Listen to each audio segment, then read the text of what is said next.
Police क्या करती है, क्योंकि ये हीनियस ऑफेंस है, पुलिस उस पर्सन को अरेस्ट कर लेती है और अरेस्ट करने के बाद उसको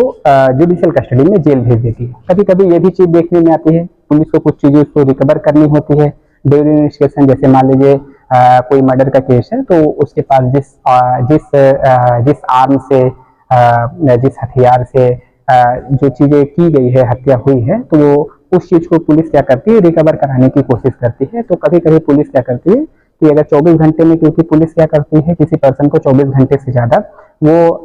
पुलिस कस्टडी में नहीं रख सकती, उसको 24 आवर उसके पास टाइम होता है। अगर 24 घंटे के अंदर में अगर इन्वेस्टिगेशन नहीं कंप्लीट हो पाती है, तो क्या करती है, पहले वो कोर्ट के पास जाती है। तो प्रैक्टिकल अप्रोच में देखिए कि अगर मान लीजिए पुलिस को नॉर्मल, उसको कोई चीज उसके पास से किसी पुलिस कस्टडी डिमांड नहीं करना, किसी चीज की रिकवरी नहीं करना, जैसे सेक्शन 27 पहले इंडियन एविडेंस एक्ट में था, डिस्कवरी स्टेटमेंट जो होता था, प्रेजेंट टाइम में सेक्शन 25 भारतीय साक्ष्य अधिनियम है। तो अगर उन सब चीजों का काम नहीं करना है पुलिस को, तो पुलिस क्या करती है, हीनियस ऑफेंस एलिगेशन पुलिस ने अरेस्ट किया, कुछ उसका स्टेटमेंट रिकॉर्ड किया, उसको क्या किया, जेल भेज दिया। तो जेल मतलब जुडिशियल कस्टडी में पुलिस भेज दिया। तो शुरू के 15 दिन तक क्या करती है, अगर कोई चीज की उसके पास से रिकवरी करनी होती है इंडियन एविडेंस एक्ट के सेक्शन 27 में या भारतीय साक्ष्य अधिनियम के सेक्शन 25 में, तो पुलिस क्या करती है, उस पर्सन को पुलिस कस्टडी मजिस्ट्रेट के सामने एप्लीकेशन देती है और वहां पे मजिस्ट्रेट उसको सुनता है। 21 पर्सन के पास भी अपॉर्चुनिटीज होती है कि वो रिमांड क्यों चाहिए, पुलिस एप्लीकेशन देती है कि उसको रिमांड की जरूरत क्यों है, लिखती है कि मुझे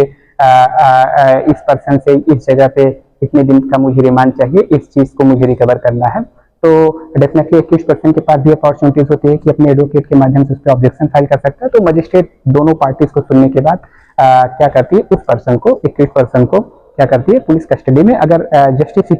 जस्टिफिकेशन रीजन अगर मजिस्ट्रेट पाता है तो उसको पुलिस कस्टडी रिमांड में भेज देता है। तो पहले क्या होता था कि शुरू में जब पहले दिन से लेकर 15 दिन के बीच में ही पुलिस कस्टडी रिमांड दिया जा सकता था। पुलिस कस्टडी रिमांड में जब आ जाता है तो मजिस्ट्रेट उसमें भी कुछ अच्छे कंडीशंस हैं, रिस्ट्रिक्शंस है कि मतलब जब पुलिस कस्टडी रिमांड में 21 पर्सन है तो वो एडवोकेट एक प्रॉपर डिस्टेंस पे हो सकता है, उसके पास जो कंडीशंस है वो कंडीशंस है। तो